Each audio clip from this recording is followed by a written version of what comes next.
Welcome to Lessons from Mom. In this episode, I'm going to be sharing about value-based parenting. I know you probably have heard about values-based leadership, value-based living. I'm choosing values-based parenting because I believe that's the kind of parenting that my mom gave to us. She had these values that she was not going to compromise about. The first one I'd like to share about is integrity. My mom believed in having one life, integrity. A life where you are the same at work, at school, at play, at home. That was her definition of integrity. And she would say to us, you can't be two different people in two different places. They have to know you as the same person, irrespective of where you are, who is watching, and what you're doing. My mom believed in truth. She could not stand a lying child, and we did tell some lies.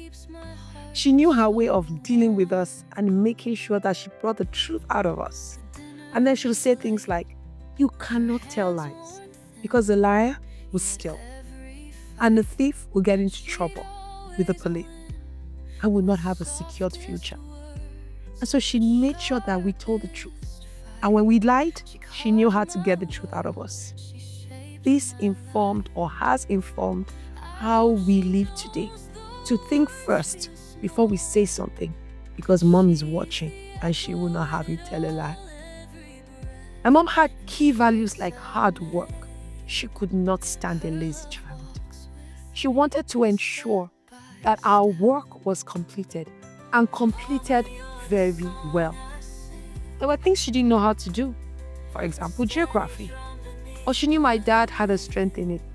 And so she would make sure we went to him to get the right thing done. A good example was a few days to my geography exams. And she wanted me to draw a few maps because she assumed they were going to show up in my final exams. Well, I drew the maps and she told me to take them to my dad. And that night, overnight, I learned how to draw the map of Nigeria with precision of every point of the map and the location of the river Benue and river Niger. That was my mom. She was not going to take mediocrity as an option. You had to do it right and do it well. She respected diligence and wanted us to be diligent in all that we did. That was a key value of hers, and she imbibed that in us. For her, you don't start something and don't finish it. The diligence to start and continue was key to my mom. And then let's not even talk about contentment. Ooh, that's why she didn't like us going out, because she wanted us to enjoy our home and our siblings and our parents and our room and our living room. Because in her mind, going out meant that we saw other things and then we felt like ours was not good enough. She wanted us to be contented with what we had. And she gave us that lesson in multiple ways. It was, you already have this, and then you must use it, because that's what we can afford, or that's what we got for you. And today, I look back and I'm grateful that she taught me contentment. Growing up was intense with her. It was like, wow, is this woman wicked? Does she not even have some feelings?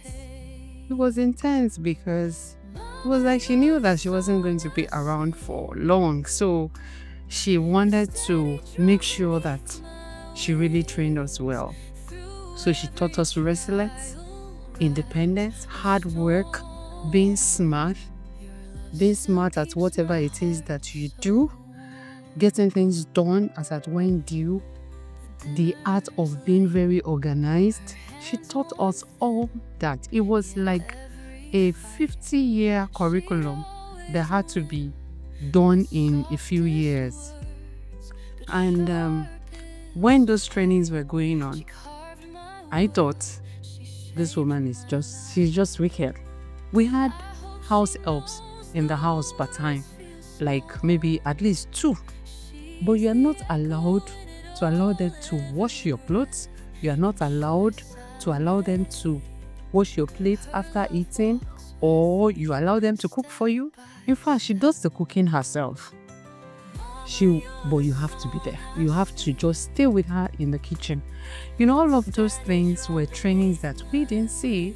And I would say that I wouldn't have been the woman I am right now if not for all those trainings. I began to really appreciate all that she did when I started raising my own family. And I saw that there was so much she has given that it just made everything so seamless. I didn't have to get the house up. And I will be doing so many things at the same time to say, that means that if you don't do what you're supposed to do now, you will regret it later. Instilled godly principles in all of our children. Yes, and she was one for sparing the rod and spoiling the child. I was many a time beneficiary of that statement because I was the very, very, very, very naughty one, and mom always make sure that you learn the hard way. In retrospect and in hindsight, I thank God for her life, like I said, because many of the things I am able to do today is because of some of the tenets, some of the things that she had either to instilled in my life. Resilience, hard work, not looking at other people. Ishelu Gunshe surely said that if you don't work hard, you will not survive. Not cutting corners, and I give glory to God for her life. I really, really miss her every day because long after she left, I realized that in as much as she was really hard on me, it was for the best. It was for the best, and I didn't have the opportunity to thank her, but I do that every day now. I do that with the life I live. I do that with every part of my being now. She was an upfront person. She was the type of person who, if she had issues with you, she'll tell you. She wasn't the type of person who was going to stomach things or who was going to pretend, whatever she felt. And she felt you weren't doing right, or she didn't like what you had done, or she had noticed something. She was the type of person that was going to call you at the nearest opportunity, at the very closest opportunity chance that she has. She was going to call you and she was going to say it. And the moment she said it, it was all. She wasn't the type of person who was going to pretend and then we were going to be seeing her, acting one way, acting funny or the other. You knew where she stood anytime. I remember Monique with gratitude to God and the fact that she was vibrant, she was friendly, and wanted to be a part of the academic performance and growth of her children.